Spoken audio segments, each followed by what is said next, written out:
ప్రజారాజ్యం పార్టీలో మీరు యువరాజ్యం ప్రెసిడెంట్గా కూడా ఉన్నారు, యువరాజ్యం అధ్యక్షుడిగా చాలా చూశారు. సో అప్పటి నుంచి ఏమైనా గుణపాఠాన్ని ఏమైనా నేర్చుకున్నారా?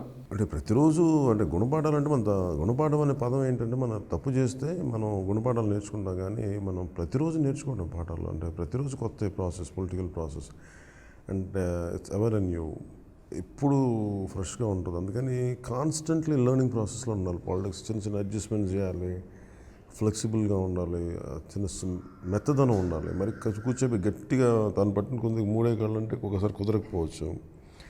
అదే ఒకసారి చాలా బలంగా ఉండాల్సి వస్తుంది ఎన్ని ప్రతికూల పరిస్థితి. ఎందుకంటే ఇట్ డిపెండ్స్ నీ ఇంటెన్షన్ ఏంటి, అది ఫైనల్ ఎవరికి రీచ్ అవుట్ అవుతుంది అనేది. That is a tough job of leadership.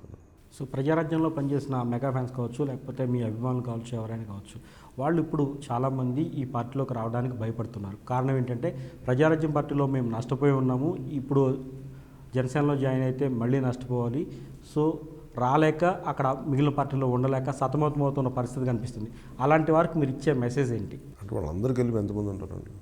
First ఫండమెంటల్గా మాట్లాడితే ఎంతమంది ఉండొచ్చు, మీరు ఒకళ్ళు ఉండే 10 మంది ఎంతమంది ఉన్నాయి. ఓకే, మీరు అన్నట్టు అది రిలవెంట్ అనుకున్నా.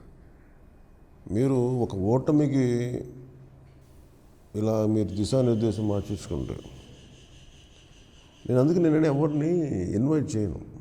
మీరు నచ్చితే అండి, మీకు నచ్చితే రండి, నమ్మకుంటే రండి. అసలు దీనిలో ప్రెషర్ ఏముంది?